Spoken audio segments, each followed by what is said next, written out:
এর জন্য একটি গুরুত্বপূর্ণ update, national transport department recruitment 2025 সম্পূর্ণ সরকারিভাবে এই নিয়োগের জন্য বিজ্ঞপ্তি জারি হয়েছে, যেখানে মেল ফিমেল বোথ ক্যান্ডিডেটই আবেদন করতে পারবে। সম্পূর্ণ গুরুত্বপূর্ণ তথ্য থাকছে এই ভিডিওতে, প্রত্যেকটি স্টেপ তোমাদের কাছে এই ভিডিওর মাধ্যমে তুলে ধরা হবে। অবশ্যই ভিডিওটাকে শেষ পর্যন্ত দেখো, প্রত্যেকটি তথ্য তোমাদের জন্য গুরুত্বপূর্ণ।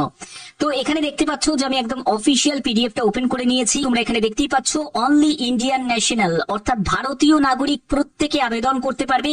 এবং এখানে তোমার ন্যূনতম বয়স হচ্ছে 18 বছর। এখানে 18 বছর যদি বয়স হয়ে থাকে তাহলে তুমি এলিজিবল, এবং তোমাদের বিভিন্ন পোস্টের জন্য বিভিন্ন রকম এজ লিমিট থাকছে, মানে আপার এজ লিমিট থাকছে, ঠিক আছে। এবং তোমাদের এখানে বলে রাখি, তুমি যে রাজ্য থেকেই বিলং করো না কেন, প্রত্যেক রাজ্যের প্রার্থী, প্রত্যেক জেলার প্রার্থীরাই এখানে আবেদন করতে পারবে। ওকে, এবং এখানে পরবর্তী যেটি বলা হয়েছে সেটা হচ্ছে অবশ্যই তোমাদের একটি ভ্যালিড মেল আইডি এবং মোবাইল নাম্বার প্রয়োজন। সেটা যেন অবশ্যই ভ্যালিড হয়, কারণ তোমাদের যা ফার্দার কমিউনিকেশন হবে সবই কিন্তু মেল আইডি এবং মোবাইল নাম্বারের মাধ্যমে SMS এ তোমরা জানতে পেরে যাবে। ওকে, এখানে আর কি কি বলা হচ্ছে সম্পূর্ণ ডিটেলসটা থাকবে এই ভিডিওতে। অবশ্যই প্রত্যেকটা স্টেপ বাই স্টেপ দেখো, সবকিছু তোমাদের ডিটেলসে বলবো। এখানে ইম্পর্টেন্ট ডেটস তোমরা দেখতে পাচ্ছ যে আবেদন তোমাদের 13ই জুন থেকে শুরু হয়েছে, 13ই জুলাই হচ্ছে তোমাদের আবেদনের শেষ তারিখ। এবং এখানে আবেদন করতে হবে, অনলাইনে আবেদন করতে হবে, ঠিক আছে। এবং তোমাদের সিলেকশন প্রসেস সেটা যেটা থাকছে সেটা হচ্ছে একটি রিটিন টেস্ট হবে, যেটা CBT এক্সাম হবে, এবং তারপরে তোমাদের ইন্টারভিউ হবে। অর্থাৎ দুটো স্টেপ থাকছে, একটি হচ্ছে CBT এক্সাম আর একটি হচ্ছে ইন্টারভিউ। ওকে, তো এখানে তোমাদের ভেনু রিলেটেড বলে রাখি, তোমরা ভেনু বিভিন্ন জায়গায় বিভিন্ন লোকেশনে তোমরা ভেনু পেয়ে যাবে। এবং এখানে বলছে 7.7 প্যারাতে যেটা বলছে, the candidates will be shortlisted in the order of merit respective category in the ratio of 1:5 for interview. অর্থাৎ ইন্টারভিউ এর জন্য 1:5 রেশিওতে ডাকা হবে, ঠিক আছে। অর্থাৎ একটির জন্য 5 জন প্রার্থীকে ডাকা হবে, ঠিক আছে। তো এবার যা শূন্যপদ থাকবে তার 5 গুণ প্রার্থীকে কিন্তু ইন্টারভিউতে ডাকা হবে, বোঝা গেল। আচ্ছা, এর পরবর্তী দেখো তোমাদের প্লেস অফ পোস্টিং। দেখো প্লেস অফ পোস্টিং হচ্ছে তোমাদের অল ওভার ইন্ডিয়া, বিভিন্ন জায়গায় তোমাদের জব লোকেশন হবে, সেগুলো কিন্তু এখানে বলা আছে। এবং কি কি তোমাদের এখানে বেতনের ক্ষেত্রে বেসিক পে থাকবে, ভেরিয়েবল তোমাদের ডিএনএস অ্যালাউন্স থাকবে, এবং তোমাদের আদার্স যেসব অ্যালাউন্স গুলো আছে সেগুলোও কিন্তু তোমাদের দেওয়া হবে। এবং এখানে তোমাদের এজ রিল্যাক্সেশন, সেটা 5 বছর তুমি এজ রিল্যাক্সেশন পেয়ে যাবে। যারা SC ST ক্যাটাগরি থেকে, যারা OBC ক্যাটাগরি থেকে তারা 3 বছর, এবং যারা PWBD ক্যাটাগরি থেকে তারা 10 বছর এজ রিল্যাক্সেশন পেয়ে যাবে। এবার দেখে নাও যে তোমাদের কোন কোন পোস্ট এবং তার জন্য কি কি যোগ্যতা প্রয়োজন দেখে নাও। এখানে আমি তোমাদের বললাম যে বিভিন্ন পোস্ট আছে, যেমন দেখো এক্সিকিউটিভ, সেটা হলো কর্পোরেট হসপিটালিটি। এই পোস্টের জন্য তোমাদের গ্র্যাজুয়েশন যোগ্যতা প্রয়োজন, হসপিটালিটি বা হোটেল অ্যাডমিনিস্ট্রেশন নিয়ে যাদের যোগ্যতা আছে, হোটেল ম্যানেজমেন্ট নিয়ে যাদের যোগ্যতা আছে, এবং 3 বছরের যাদের অভিজ্ঞতা আছে এই কাজে, তারা আবেদন করতে পারবে। এবং ভালো টাইপের কিন্তু এখানে তোমাদের বেতন আছে, এগুলো কিন্তু এখানে মেনশন করা আছে। তোমরা কত CPC তোমরা এখানে পাবে সেগুলো কিন্তু তোমাদের এখানে CTC তে দেওয়া আছে। দেখো 44,900 টাকা থেকে 1,42,400 টাকার মধ্যে, CDA ID এর ক্ষেত্রে 30,000 টাকা থেকে 1,20,000 টাকার মধ্যে। তো এইরকম কিন্তু তোমাদের বেতন থাকবে, ঠিক আছে। পরবর্তী পোস্ট হচ্ছে তোমাদের এক্সিকিউটিভ। দেখো কর্পোরেট কমিউনিকেশন, এই পোস্টের জন্য যাদের মাস কমিউনিকেশন ডিপ্লোমা যাদের করা আছে ফুল টাইমের, তারপরে যাদের গ্র্যাজুয়েশন যোগ্যতা আছে, যাদের PG ডিগ্রি করা আছে তারা আবেদন করতে পারবে। বা তোমাদের যদি জার্নালিজমে তোমাদের যোগ্যতা থাকে তাহলে আবেদন করতে পারবে। এবং 3 বছরের অভিজ্ঞতার কথা বলা হয়েছে। জব ডেসক্রিপশনে দেখো তোমাদের কি কি টাইপের তোমাদের কাজ করতে হবে সেগুলো তোমাদের এখানে ক্লিয়ার করা আছে।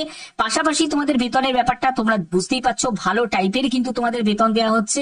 এবং পরবর্তী পোস্টটি হচ্ছে এক্সিকিউটিভ প্ল্যানিং। এখানে তোমাদের যদি BTech যদি সিভিল নিয়ে যোগ্যতা থাকে তাহলে আবেদন করতে পারবে, এবং তোমাদের 3 বছরের অভিজ্ঞতার কথা বলা হচ্ছে, ঠিক আছে। এর পরবর্তী পোস্টটি হচ্ছে এক্সিকিউটিভ লিগাল, সেখানে LLB যোগ্যতার প্রয়োজন আছে। এবং পরবর্তী পোস্টটি হচ্ছে তোমাদের ট্রান্সপোর্ট প্ল্যানার। এই পোস্টের জন্য BTech B প্ল্যান যদি যোগ্যতা থাকে তাহলে আবেদন করতে পারবে। তারপরে দেখো তোমাদের এখানে এখানে দেখো তোমাদের ডিটেলস ভ্যাকেন্সির ব্যাপারটা ক্লিয়ার করা হয়েছে এবং এজ হচ্ছে 18 থেকে 35 বছরের মধ্যে। প্রত্যেকটা পোস্টের জন্যই কিন্তু এই এজ লিমিট আছে। 13/6/2025 হিসাবে তোমাদের এজ ক্যালকুলেট করতে হবে। এখানে দেখো তোমাদের পোস্টের জন্য আলাদা করে তোমাদের শূন্যপদ ভাগ করা আছে এবং তোমাদের কত টাকা তোমরা বেতন পাবে সেগুলো এখানে মেনশন করা আছে। তোমাদের এই যে নিয়োগটি করা হচ্ছে সেটা national capital region transport corporation লিমিটেডের তরফ থেকে, যেটা হচ্ছে গভর্নমেন্ট অফ ইন্ডিয়ারই আন্ডারটেকিং একটি সংস্থা। এখানেই তোমাদের নিয়োগটি করা হচ্ছে। অর্থাৎ এটা কিন্তু অনেক বড় একটা সুযোগ। যারা যারা আবেদন করতে চাও তারা অবশ্যই আবেদন করতে পারো।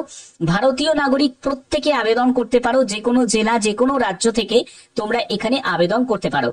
আবেদন করার পরে দেখো এখানে বলছে after submitting online application candidate required to download application form. অর্থাৎ সেই অ্যাপ্লিকেশন ফর্মটাকে তোমাদের ডাউনলোড করতে হবে এবং তোমাদের 5 ওয়ার্কিং ডেজ এর মধ্যে অর্থাৎ 13/7/2025 এই তারিখের মধ্যে তোমাদের এই ঠিকানায় সেটাকে তোমাকে পাঠিয়ে দিতে হবে। ওকে, অ্যাপ্লিকেশন ফর্ম যেটা তুমি ফিল আপ করলে সেটাকে তোমাকে পাঠিয়ে দিতে হবে এবং কোনো তোমাদের আবেদন মূল্য লাগছে না। এটাও একটা ভালো সুযোগ। এবং এনভেলপের ওপর অবশ্যই তোমাদের একটা মেনশন করতে হবে যে পোস্টে তুমি আবেদন করছো সেই পোস্টের নাম এবং তাদের পোস্ট কোডটাকে মেনশন করতে হবে। ওকে, তো এই হচ্ছে তোমাদের এখানে প্রসেস। এবং তোমরা যখন ফাইনালি সিলেক্ট হবে তখন কিন্তু তার আগে তোমাদের একটি মেডিকেল ফিটনেস টেস্টও কিন্তু নেওয়া হবে। ঠিক আছে, তো এগুলো তোমাদের এখানে ক্লিয়ার করাই আছে। তো চলো এবার অফিসিয়াল ওয়েবসাইটে ভিজিট করছি। তো অফিসিয়াল ওয়েবসাইটের লিংক আমি ডেসক্রিপশনে দিয়ে দেবো। তোমরা সেখান থেকে ডাইরেক্ট কেরিয়ার সেকশন থেকেই কিন্তু তোমরা আবেদন করতে পারবে। সেখানেই তোমরা এই নোটিশটা পেয়ে যাবে। তো দেখতে পাচ্ছ যে আমি একদম অফিসিয়াল ওয়েবসাইটে চলে এসেছি। তো অফিসিয়াল ওয়েবসাইটে ভিজিট করার যে লিংকটা আমি ডেসক্রিপশনে দিয়ে দেবো, তোমরা সেখান থেকে চেক আউট করে নেবে। এবং এখানে দেখো তোমাদের পরপর যে 3টে নোটিশ জারি হয়েছে। দেখো তোমাদের 13/6/2025 দেখো ওপেনিং ডেট। ঠিক আছে, 13/7/2025 পর্যন্ত তোমাদের ক্লোজিং ডেট। পরপর 3টে নোটিশ জারি হয়েছে। এবার যেটাতে তুমি আবেদন করবে সেটা তুমি দেখে নিলে। দেখে নিয়ে অ্যাপ্লাই নাও অপশনে তোমাকে ক্লিক করতে হবে। অ্যাপ্লাই নাও অপশনে ক্লিক করার পরে তোমরা লগ ইন ফর্ম দেখতে পাবে। সেখানে ইউজার আইডি এবং পাসওয়ার্ড তোমাকে বসাতে হবে। তবে যারা যারা নতুন ইউজার তাদের নিউ ইউজার রেজিস্ট্রেশনে গিয়ে ক্লিক করতে হবে। তো এখানে ক্লিক করার পরে প্রথমে তোমার ইউজার নেম, তারপরে হচ্ছে তোমার মেল আইডি, তোমার মোবাইল নাম্বার। ঠিক আছে, তারপরে একটা পাসওয়ার্ড দিতে হবে। যে পাসওয়ার্ডটা তোমাকে ক্রিয়েট করতে হবে সেই পাসওয়ার্ডটা দিবে। 8 ক্যারেক্টারে একটা পাসওয়ার্ড দেবে। তারপরে সেই পাসওয়ার্ডটাকে কনফার্ম করবে এবং অবশ্যই কিন্তু নোট ডাউন করে রাখবে। এবং এই চেকবক্সে তোমাকে ক্লিক করে দিতে হবে। দেওয়ার পরে তোমাকে রেজিস্টার অপশনে ক্লিক করলেই তোমাদের এখানে রেজিস্ট্রেশন হয়ে যাবে। রেজিস্ট্রেশন করার পরেই কিন্তু বাদবাকি প্রসেস কমপ্লিট করার জন্য আবার তোমাদের লগ ইনে সেই ইউজার আইডি মানে মোবাইল নাম্বার এবং তোমার পাসওয়ার্ড, যে পাসওয়ার্ডটা ক্রিয়েট করেছিলে, এবার এই চেকবক্সে ক্লিক করে লগ ইন করে তোমাদের বাদবাকি ফর্ম ফিল আপটা কমপ্লিট করতে হবে। ফর্ম ফিল আপে সেরকম কোনো ঝামেলা নেই, যেহেতু তোমাদের আবেদন মূল্য লাগছে না। প্রত্যেকে আবেদন করতে পারো, এটা অনেক বড় সুযোগ। এবার লোকেশন সেটা আমি বলেই দিলাম যে ইন্ডিয়ার বিভিন্ন জায়গায় কিন্তু তোমাদের লোকেশন থাকবে। তো সেক্ষেত্রে আশা করি তোমাদের কাছে প্রত্যেকটা তথ্য তোমাদের কাছে তুলে ধরা গেল। এবার সিলেবাস রিলেটেড তোমাদের বলে রাখি, সিলেবাসের রিলেটেড যদি কোনো ইনফরমেশন আসে অবশ্যই তোমাদের জানিয়ে দেওয়া হবে। আপাতত কোনো এখন ইনফরমেশন নেই। বাদবাকি যে কোনো আপডেটের জন্য অবশ্যই চ্যানেলটাকে ফলো করবে, সাবস্ক্রাইব করে বেল আইকনটাকে অল করে রাখবে। এখনের মতো এটুকুই, টাটা।